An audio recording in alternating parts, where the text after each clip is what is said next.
I've just come off, well, a couple of hours ago, I've just actually woken up from a nap.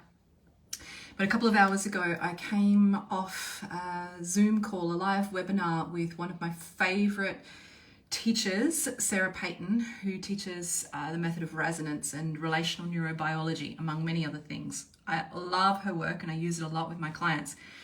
And I remember reading this phrase in her book some time ago. Her book is called Your Resonant Self. I highly recommend it for anyone looking at deepening their understanding, capacity to work with their own neurobiology and heal PTSD symptoms. She talked about the experience of trauma of being one of alarmed aloneness. And every time I hear that phrase, it just goes through my body. I so resonate with it. And it's so evocative to me. And language is so important. The way we name things is so important. There is a interlacing of language, relationship, and body experience that can be very damaging or can be very healing. As a linguist, my undergraduate degree was in linguistics and languages. So I'm very passionate about how it feels. Some of you might be bilingual and it feels different to speak a different language. Even maybe if you've just picked up a few phrases, the shape in your mouth is different. If you picked up a few phrases in another language, you'll notice that the way you hold the whole muscular structure of the cavity of your mouth and the way you hold your lips changes. And the whole way that feels through your body changes. Anyway, that was a bit of a segue. Back to alarmed aloneness. This is not, to my understanding, I haven't gone back and quickly checked, but there are two ways that I'm interpreting alarmed aloneness to show up. I do believe this is what Sarah's talked about. And one of them is very young. So I know Sarah talks about this. When we are young babies with baby brains and our experience is not met by the adult brain, this is a very distressing experience. So as a little child, we can't really process that. We just get the distress of, I don't make sense, I'm not being met, I'm alone. And as an infant, that's like an overwhelming experience. It's just like this everythingness of, I'm on my own. And you might recognize that even as an adult, if you had that wound, sometimes you have that experience when you get quote unquote triggered or you get activated by something, maybe in a relationship. This is often the case if someone's leaving or a relationship is ending. The state that you might find yourself in is this alarmed aloneness that's just so big and so overwhelming.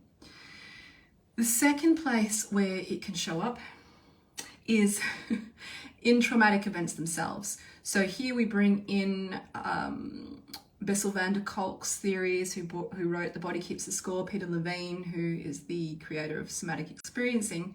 And they talk about how traumatic events don't become traumatizing if they get processed in the moment. And Peter Levine did a whole comparison study of animals in the wild that showed that if we can process it, and this is the origins of somatic experiencing, if we can process it through breath, through movement in the body, and by company of another, so that safe anchor back to our herd in the case of an animal, or to our parents or friends, or just a warm, compassionate, centered, regulated nervous system in another human, this can help us do that as an adult.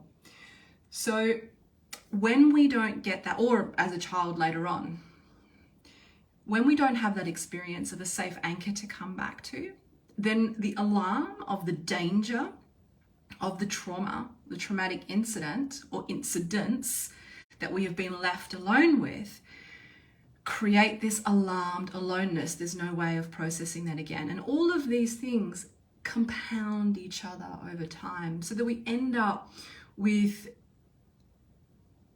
a neurobiology as an adult that makes it perhaps difficult for us to be in harmonious connection with others, or to weather resiliently the storms of the disconnections and the reconnections that seem to characterize human relationships. Her whole book is about strategies for working through this and overcoming this. And one of them is to understand your neurobiology and to work on these different levels. And I love the map. I teach this all the time, the brain in the palm of the hand. And just to use your own hand as a representation of your brain, spine, brainstem, limbic system, where the alarm is sounded by the amygdala, wrapped in the prefrontal cortex. And this action is like what should have happened.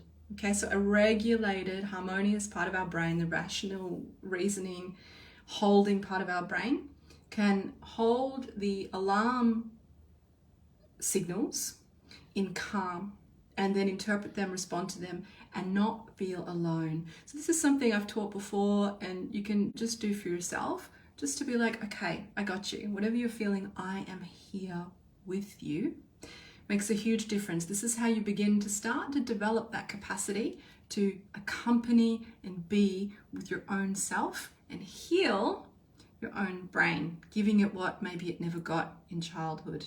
I hope this is helpful, and as always, leave me comments, give me your own experiences. I love interacting and chatting and learning more and sharing about this incredibly beautiful information that can help to heal people and heal the world. Okay, bye.